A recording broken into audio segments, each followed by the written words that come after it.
آپ کسی کی دوسرے کے جائیداد پہ قبضہ نہیں کر سکتے نا. کسی دوسرے کے جائیداد پہ آپ قبضہ نہیں کر سکتے. اگر آپ کوئی دوسرے شخص دیکھیں جو وہ اس کی جگہ ٹھکانہ جاننا ہوتا ہے. میں ایک پوائنٹ آپ کچھ حدیث دکھا دوں. کہتے ہیں کیا ہوا اگر قبضہ کیا تو کیا ہوا. اچھا, کتاب ہے البخاری, صحیح بخاری, چاپ دار احیاء التراث العربی, کتاب چھپی ہے سنہ 2001 میں. یہاں پر ایک باب ما جاء فی سبع ارضین, یہاں پر 7 ارضین میں جو احادیث مروی ہیں اس میں ملاحظہ فرمائی یہ حدیث 3195. رسول اللہ صلی اللہ علیہ وسلم نے فرمایا من ظلم قید شبر طوقہ من 7 ارضین. جو ایک شبر بولتے ہیں یہاں سے یہاں تک, جو ایک شبر, ایک بالش زمین پہ ناجائز قبضہ کرے, وہ قیامت کے دن اس کے گردن میں طوق بنے گا 7ویں زمین تک, 7 پشت تک اس کے گردن میں وہ اللہ تعالیٰ ایک عذاب کے طور پہ اس کے گردن میں ڈال دے گا. یعنی اس کی اتنی سخت ہے. من اخذ شیئا, حدیث نمبر 3196, قال النبی صلی اللہ علیہ وآلہ من اخذ شیئا من الارض بغیر حقه خسف به یوم القیامہ الى 7 ارضین. جو بغیر حق کے کسی کے دوسرے کے جائیداد پہ قبضہ کر لیتا ہے, اس کو 7ویں زمین ہے, زمین کے نیچے دوسرا زمین, یعنی 7 زمین ہے, اس کے 7ویں زمین تک اس کو وہ اسی چیز کے ساتھ اس کو اندر ڈبویا جاتا ہے, اس کو نیچے کر دیا جاتا ہے. بالکل قیامت کے دن اس پہ ایسی عذاب نازل ہوتی ہے. اچھا, آپ کی خدمت میں پھر مسلم کی میں کچھ روایت پیش کروں. یہ کتاب ہے صحیح مسلم, چاپ دار الفکر, سنہ 2003 میں چھپی ہے. یہاں پر باب تحریم ظلم و غصب الارض وغیرہا. ظلم حرام ہے, زمین اور غیر زمین کو غصب کرنا یہ حرام ہے. اچھا, من اقتطع شبرا من الارض ظلما طوقہ اللہ ایاہ یوم القیامت من 7 ارضین. جو ایک بالش زمین پہ ناجائز قبضہ کرے, اتنے زمین پہ قبضہ کرے, تو اس کو 7ویں زمین تک اس کو ایک ٹوک بنایا جائے گا, اس کے گلے میں ڈالا جائے گا, اس کو زمین کے اندر ڈبویا جائے گا. بھلی اس کے بعد بھی دوسرے روایات ہیں. تو یہ جو ہے بہت بڑا فسق ہے. ٹھیک ہے نا, آپ کسی کے جائیداد پہ قبضہ کریں اور نبی صلی اللہ علیہ وسلم کے جائیداد پہ قبضہ کریں. بھائی جب آپ کہتے ہو کہ وہ غلطی پر تھا, تو اس نے کیا غلطی کیا؟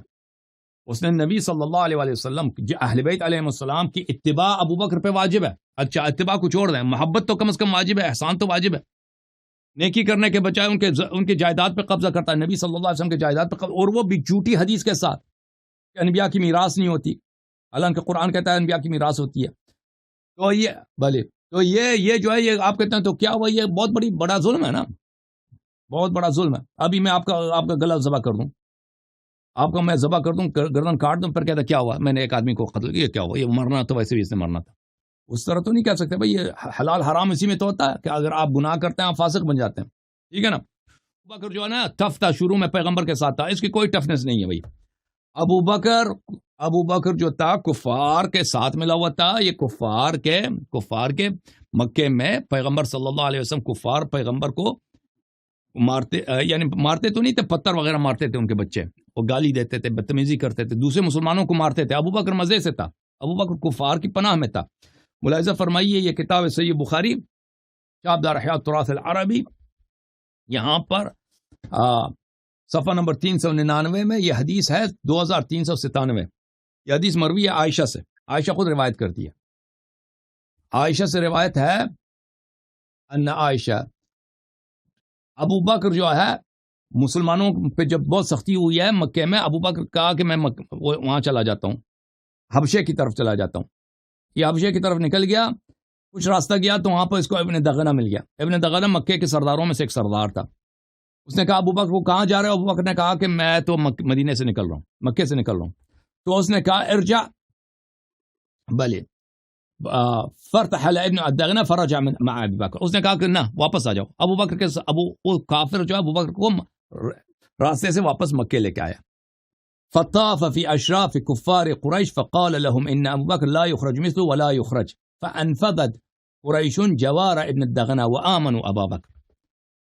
تو اس نے کہا کہ وہ مکے کے سرداروں میں سے ایک سردار تھا, اس نے کہا کہ ابو بکر کو کوئی نہ چھیڑے, اور اس نے سب مکے کے جو سردار تھے ان کو خبردار کیا تو اس مکے والوں نے کہا کہ ٹھیک ہے ہم اس کو پناہ دیتے ہیں. تو یہ کفار کی پناہ میں تھا. یہ عائشہ کی اپنی حدیث ہے. حدیث نمبر کون سا بھائی؟ 2267 ہے. کیا حدیث ہے یہ؟ ایک منٹ میں اس کو بخاری میں ہے 3653 2297. وہ آمن ابو بکر جو تھا ان کے پناہ میں تھا. یہ کون سا ٹف ہے بھائی؟ اگر یہ اتنا بڑا ٹف دشمن ہے، نبی صلی اللہ علیہ وسلم کے جو سچے ساتھی ہوتے کفار ان کو پناہ نہیں دیتے تھے. جو ٹف مسلمان ہوتے ہیں نا کہ پیغمبر کی وہ حمایت کرتے ہیں، خدمت کرتے ہیں، کفار کو ان سے دشمنی ہوتی تھی. کفار کو ابو بکر تو ان کے کفار کے پناہ میں تھا یہ. اور اس نے آپ نے واضح طور پہ دیکھا. خود عائشہ نے کہا کہ اس نے اپنی جو ہے ہجرت بھی باطل کر دیا، کیونکہ یہ ہجرت کے بعد واپس مکہ آ گیا. ہجرت کے بعد واپس مکہ آنا یہ حرام ہے. یہ کتاب ہے صحیح مسلم، چاپ دار الفکر، کتاب چھپی ہے سن 2003 میں. باب تحریم رجوع المہاجر الی استیطان وطن. مہاجر کو واپس اپنے وطن آنا یہ حرام ہے. یہ کتاب ہے اکمال المعلم بفوائد مسلم، تالیف قاضی عیاض الیحسبی، جزء 6، کتاب چھپی ہے سن 1998 میں.